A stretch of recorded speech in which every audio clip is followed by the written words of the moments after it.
course. Are we all set? All good? Okay, fantastic. Well, first, let me, good morning, everyone, and thank you for joining the Minister of Education and myself, that's, of course, Demetrius Nicolaitis, for this exciting announcement. I also want to thank everyone on the board of Grasslands School Division and the staff here at Brooks Junior High for hosting us today. So I'm thrilled so many could join us here today, including Board Chair Pat O'Connor, Vice Chair Melanie Reed-Zakowski, Trustee Linda Morey, Assistant Superintendent Sean Beaton, Manager of Facilities Alan Hepner, Brooks Junior High School Principal Jarrett Hofer. I think I've got a couple more here. Ahmed Kassem, I see you there, Trustee, as well as Mayor John Petrie as well. So sorry if I've missed anyone, but if I have, I'm sure that the Minister will make sure I fill in the blanks. We've all heard the news that Alberta is growing at an unseen pace in decades. Brooks is growing too, of course, and that includes our student population. Although it might be hard to tell right now, since students are currently enjoying their spring break, this is a bustling school. Right now, Brooks Junior High is the education home of a growing number of newcomers. For a full 28% of the student population, English is not their first language, and many of those came without previous formal school experience. Our community has been waiting for a replacement school for Brooks Junior High, the only standalone junior high in town, because they need the space and it needs the maintenance. As I've learned, Brooks Junior High is over 70 years old, having been built in 1953. Over the years, it received 3 expansions, all evidence of a growing community. And that growing community has led to this division popping up, this project on the list of priorities for the Grasslands School Division. Last year in Budget 2023, our government provided funding to design a new school to replace the school we are in right now. And just over a month ago in Budget 2024, we advanced this project, and today I am pleased to confirm that we are fully funding the replacement of the construction for Brooks Junior High. Our funding for this school signifies our government's commitment to provide world-class education for all of our children.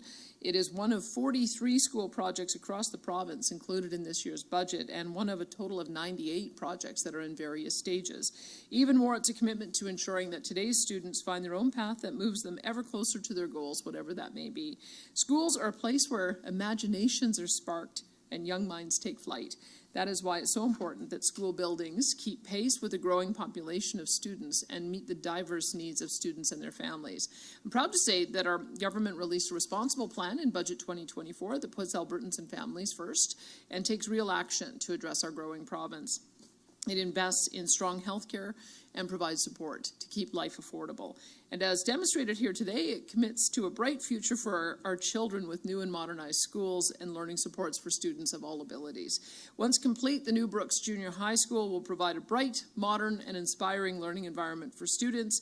It will continue to serve as a hub for the community, providing a welcoming space for families to gather, support their kids, and socialize with their neighbors.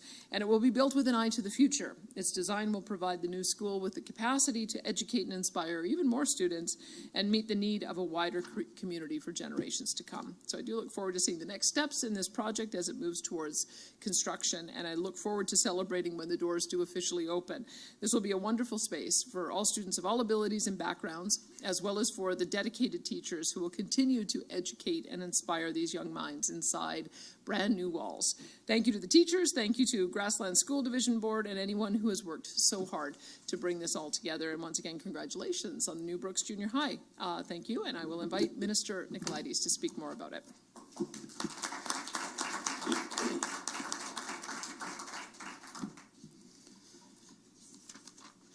Well, good morning, everyone, and thank you immensely, Premier, for this really exciting and important announcement for Brooks and the broader community. As the Premier noted, of course, this funding today is to build a replacement Brooks Junior High School, and of course, I think we can all agree is certainly exciting news for students and families here in Brooks.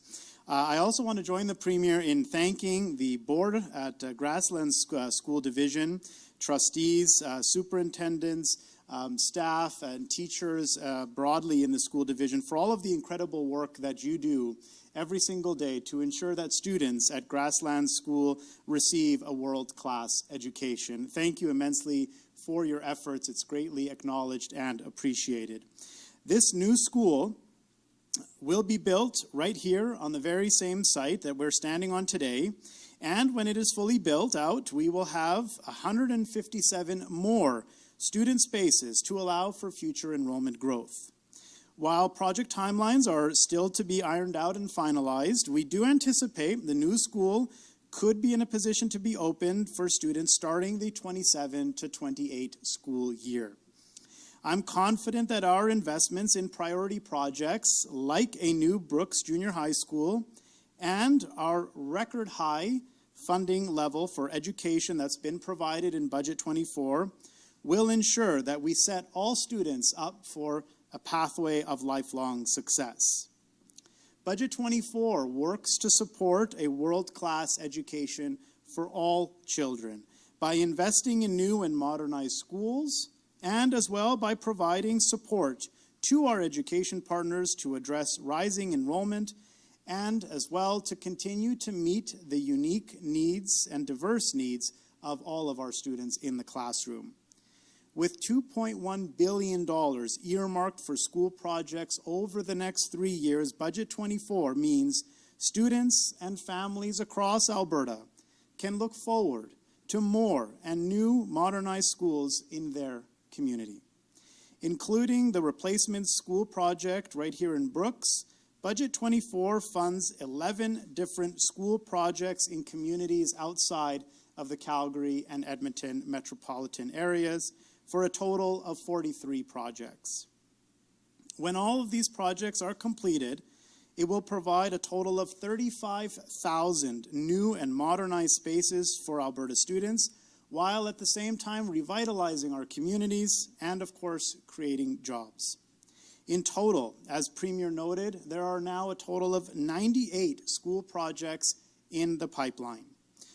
On the operating side, Budget 24 invests a record $9.3 billion in education this year alone, with 98% of those funds going directly to our school authorities like Grasslands to continue to provide a world-class education and to serve our students.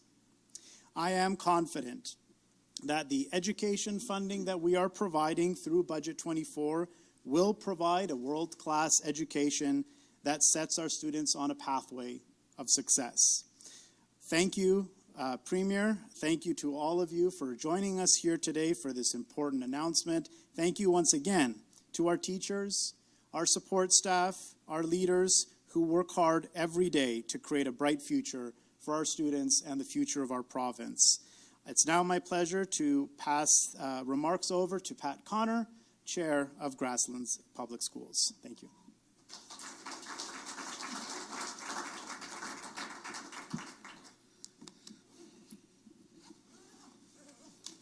Wrong way. I had it open and ready to go. Well, good morning, everyone. Good afternoon, whatever the case may be. Firstly, I'd like to welcome Premier Smith and Education Minister Nicolaides to City of Brooks, the County of Newell, home of Grasslands School Division.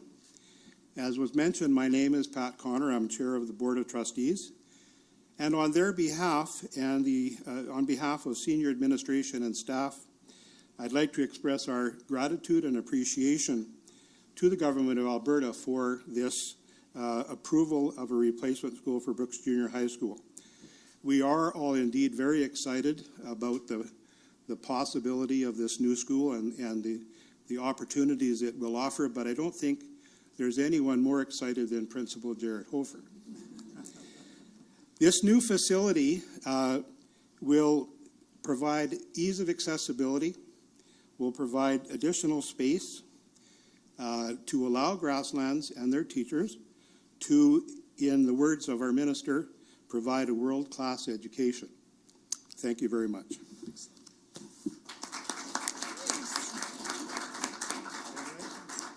Thank you. That concludes the formal portion of today's announcement. We'll start with questions. If we want to start in the room, we'll start with your first name.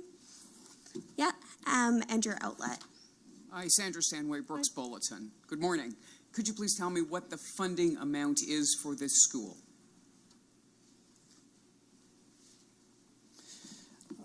Should have the exact funding amount here in front of me, but if I don't, happy to follow up with you and give you the exact amount.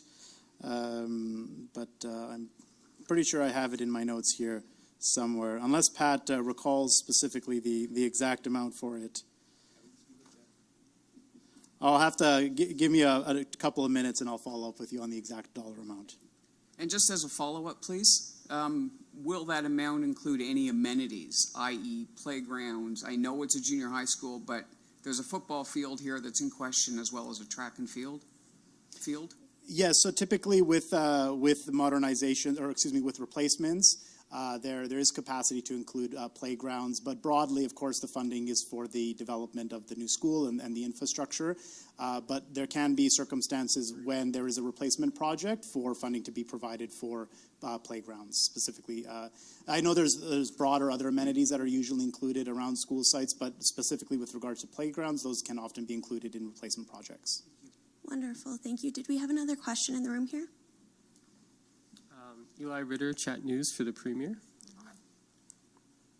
I just want to ask a question related to Medicine Hat. And so recently you said you consider making changes to the recall legislation when it comes to municipalities. There's been sort of some controversy happening with the Medicine Hat governance right now in terms of the mayor and getting sanctioned. A lot of the residents in Medicine Hat are upset about that or for that. There's just a lot of feelings related to that. Do you have any response to that, considering a lot of those are part of your riding? There's a couple of things I'd say. On the issue of recall, what we've learned is that the initial legislation that we had set the bar a bit high, unrealistically so, and I think it's created frustration on the part of citizens that if you set a rule in place, it should be reasonably achievable. We did indicate that we wouldn't be changing any of the thresholds until the active recall petitions were all complete. And so we'll begin that process to see if there's another bar. The issue that we had is we set it based on 40% of population, which of course includes a whole pile of people who can't vote, whether because they're newcomers or because they're under the age of 18. And so just on a review of how it's worked in practice, there's some modifications that we believe need to be made, but we want to do a little more consultation on that. When it comes to the issue of code of conduct, the legislation requires all boards to have those. But I must say I'm a bit concerned that it seems to me that the code of conduct is often being used to have one council member fight with another council member, and that's not what it's supposed to be for.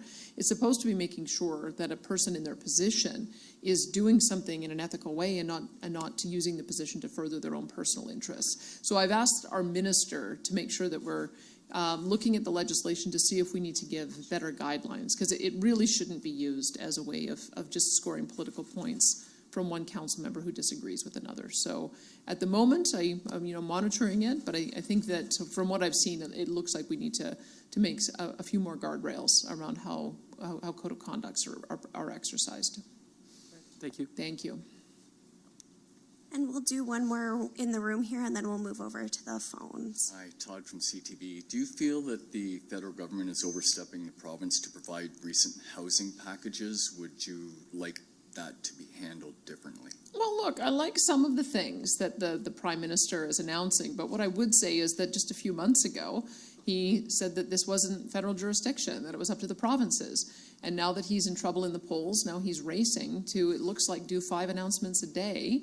Some of them, I think, will look to work with him collaboratively. Like, for instance, the announcement today where there'll be a bank of designs for manufactured and modular homes. I've been talking to my minister about that. I think that there's some wisdom in that. That being said, designs need to be able to fit into our climate. And so being able to have access to the expertise at the federal level is great, but it does require a local lens to make sure it works for us. What I'm particularly concerned about, though, is that the federal government, when they come in and they do unilateral deals or bilateral deals with municipalities, they leave a lot of municipalities out.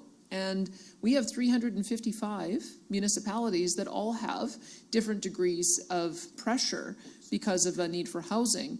And yet with the federal government choosing who they have political relationships with and making grants on that basis, it's very political and it doesn't meet the need. So that's why we want to partner with them in the same way that Quebec has. In Quebec, they can't go around the provincial government to make special deals with individual municipalities. They have to work with the province, and then the province and the feds together decide where those dollars need to go when it gets down to the municipality. I think that that's a healthier model. And then finally, I would say I'm gravely concerned that this is really just a mechanism to try to implement net zero housing policies. That we determined a building code that makes sense for our environment, knowing that we have natural gas as the base fuel for heat, that natural gas remains the base fuel for our electricity, and we are not going to chase after a couple of dollars if it means hamstringing our ability to build the kind of housing that we need to. Nor do we want to take a little bit of a few dollars if it's going to result in tens or $20,000 or $30,000 of additional cost on homes. That kind of defeats the purpose of trying to get affordable housing. So some things, sure, we can work with them, but I think they've overstepped their mark once again, as they often do. And with the natural gas plants down causing rolling blackouts, is the AESO failing in management of the system?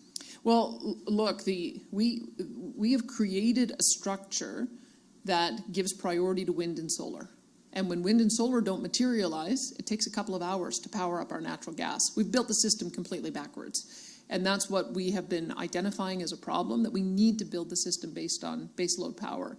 Because as I understand it, there were certain forecasts about what solar would do today and what wind would do today. They didn't pan out. And then it takes a couple of hours for our natural gas to power up and get to full steam. It really should be the opposite. We should be able to rely on a certain amount of baseload power and then have another way of approaching the issue of intermittency. So this is at the heart of everything that we've been saying for the last year. That the system is broken. It needs to be repaired. We need to be focused on baseload power and reliable and affordable energy, and we're going to continue going down that path.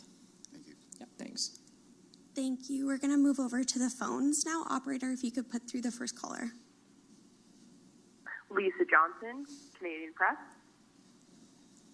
Hi, thanks for taking my question. I apologize, it's off topic. Prime Minister Justin Trudeau was responding a little bit this morning to your recent calls on the carbon tax, and hoping to get your response to that. I apologize, I don't have the transcription right in front of me, so I'm just kind of paraphrasing here, but he basically said premiers have already been extensively consulted on this issue, and he also pointed to that video that we've seen circulating in which you, Premier, spoke positively about the rebates. I believe it was from 2021 when you were not yet the Premier. What is your response to that?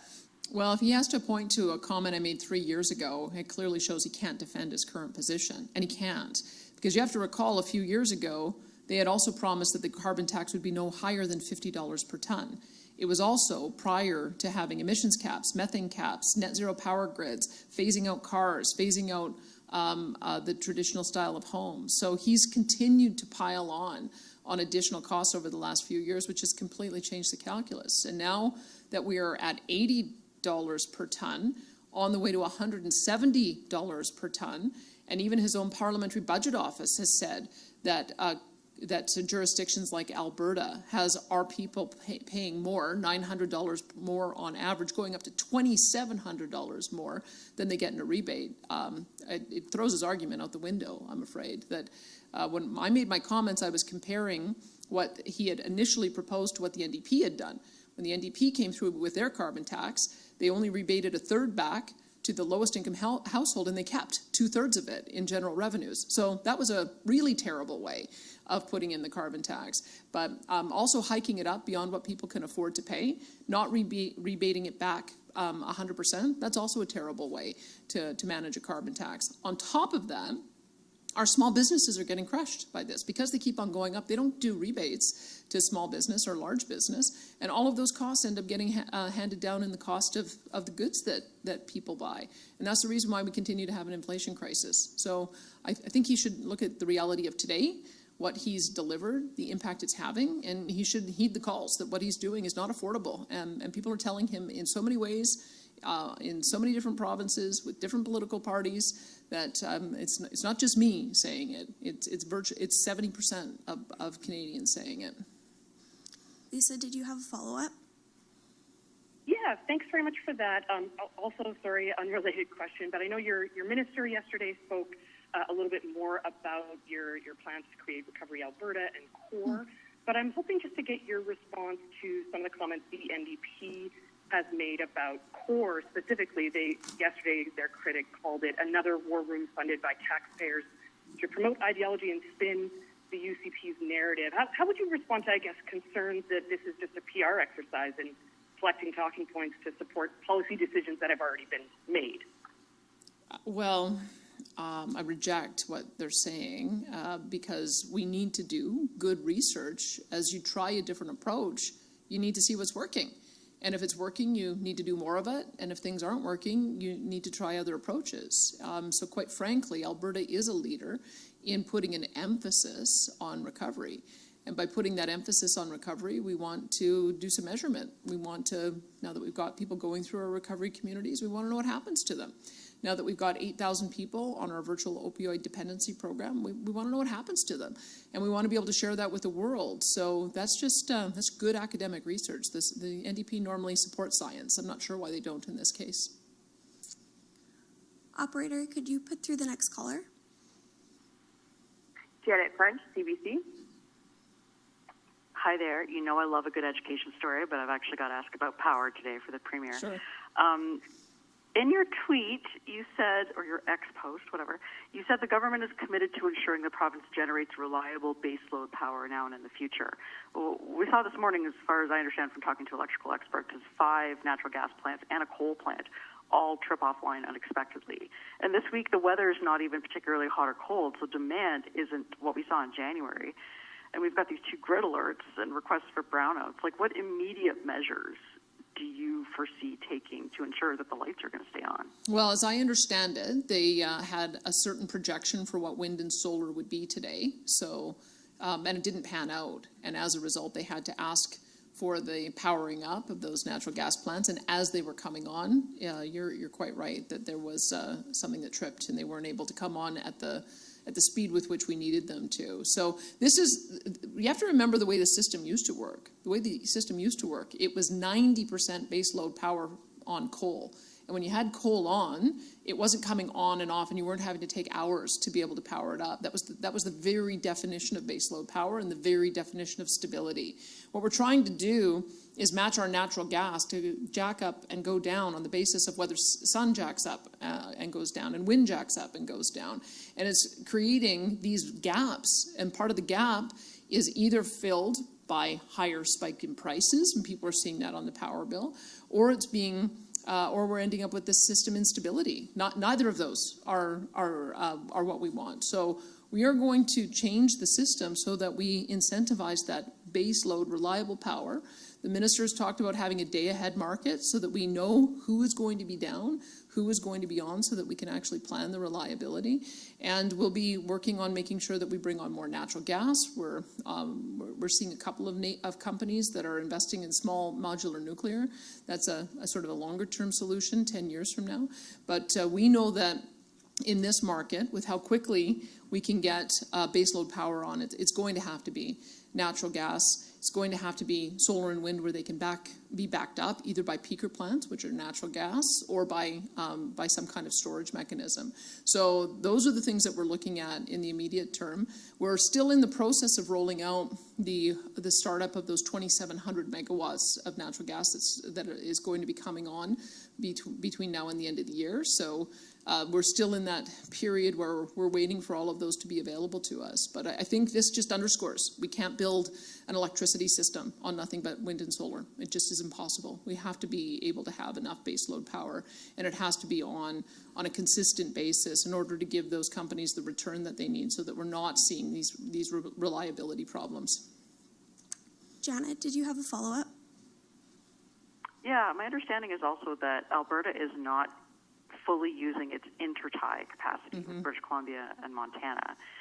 And, there's even some suggestions perhaps we should have a duplicate intertie with northern BC. What interest do you have in trying to pursue more construction of more interties? And why are we limiting what's being used on interties right now? Our interest is very high, and it's not just with BC, it's also with Saskatchewan, and certainly with Montana. The issue we have with British Columbia is that it's not really a fair relationship. That when they buy from us, they buy at zero power, and when we buy from them, we're competing with California, which can buy up to, which can see prices go up to $5,000 per megawatt hour. And so that's part of the issue, is we don't actually have an agreement with British Columbia where they would give us priority. So oftentimes when we need them, they're in high demand either for their own use or they're exporting to the United States. It's why we need a couple of other options, Saskatchewan being one, and then being able to sell directly to the United States is another. And so there'll be more on that reasonably soon from an announcement point of view, but we're in agreement that was one of the things that my minister identified as one of the early ways that we'd be able to create the stability we're looking for. Operator, if you could put through the next caller. Sarah Otten, Global News. Hi there. I just wanted to, again, just touch base on the blackouts and grid alerts. I mean, at the same time, we have some of the highest prices across the country for electricity, but we're also seeing its poor reliability. I'm just wondering how the redesign is going to address that. Is it going to drive up market kind of competition, and is it time to look at moving back to a regulated market? We don't want to move back to a regulated market, but there are some things that we can do to create stability. Everything is interconnected is part of the issue. So we've got issues that we're dealing with the cost of local franchise fees. We've got issues that we're dealing with the regulated rate option. We've got issues that we're dealing with the cost of distribution, issues that we're dealing with what has been the overbuild on transmission, the intermittency of solar and wind, as well as waiting for sufficient natural gas to come on stream. And so there's a number of policies that we'll be putting in place to address all of that.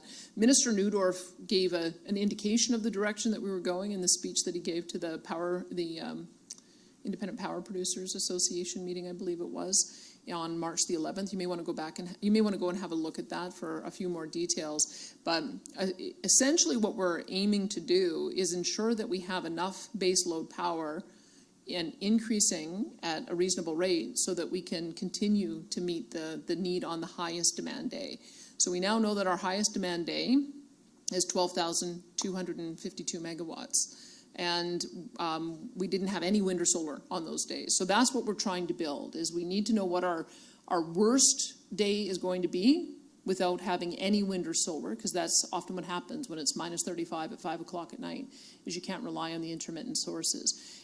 So I would anticipate what you'll see is that there'll be a decision for us to be adding 1,000 megawatts or more a year every single year, and then have wind and solar on to supplement, as long as they can have the base load backup of either a peaker plant or a battery or stored or water storage. So that's the way that we're going to be moving forward. We have a projection that we're going to need 25,000 megawatts by 2050. So if you just look at where we're at now, that's kind of the pace at which we're going to have to grow. And as new technologies become available, then we'll be able to add them to the mix, like small modular nuclear, and then we'll be able to augment with, as I was discussing in the previous answer, with interties, so that we can make sure that we're able to bring on emergency power in times when it's needed. Sarah, did you have a follow-up? Nothing to follow. Thank you. Thank you. And then we've got time for one more question, and we'll do that. I should just mention, since there's so many electricity questions, I believe ISO is doing a media availability at 2 o'clock today. So I'll just flag that for you so that you can get more of a direct update as we roll forward throughout the day. As I understand it, even though we've been on and off serious alerts throughout the full morning, there is the potential that we're going to have that same pressure going into when we have high demand in the evening hours. So I'll just make a that note to you that I believe ISO at 2:00 will be having more to say on that. We just want people to be watching their power use today. Brandon Smedley with Stingray Radio here in Brooks. Good afternoon, Mr. Premier. You mentioned that Alberta is growing at a very rapid rate, and especially in the larger cities, and even here in Brooks, but maybe not as much as other rural municipalities, because the big thing that was questioned earlier, housing. Many people are wanting to move from Calgary due to lack of affordability to rural places, and we've seen in some instances, people even turned away because they can't find housing. I even being one of those people taking 3 months to find an affordable apartment here in Brooks. If I remember correctly, back at the State of the Region address in January that you attended, the mention of local initiatives to promote housing builds with tax cuts at a local level and stuff like that. And you mentioned the possibility of matching that at a provincial level. Has your government looked into that, in matching that for the City of Brooks or other rural municipalities? Or if not, are there other steps to I think that Brooks has taken a really interesting approach to be able to incentivize construction.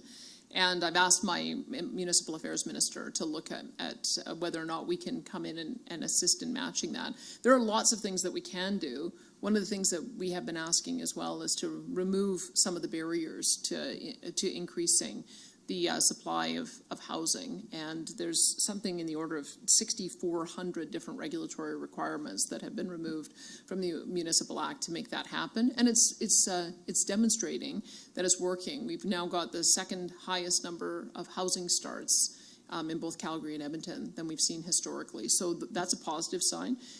When it comes to the rural environment, I have a number of people who have suggested to me that we need to create some special pathways for the small builders and for the owner builders as well. And we're taking a look at the new home warranty program as a way of trying to see if we can streamline that process so that we're not adding a bunch of additional cost. That I think the implementation of that has been problematic in the rural areas. We're also looking at ways that we can build more manufactured home and modular homes, because it's quite true that if you can build those and then have them transported, that would be an efficient way to be able to get an additional housing stock. So I've been asking my minister to see if we can start working on some of those potentials, and it sounds like the federal government's aligned on that too. So I think that everybody from the municipal to the provincial to the federal government are fully aligned on trying to find some of these solutions. Thank you. Did you have a follow-up? That concludes today's press conference. Thanks, everyone. Thank you so much.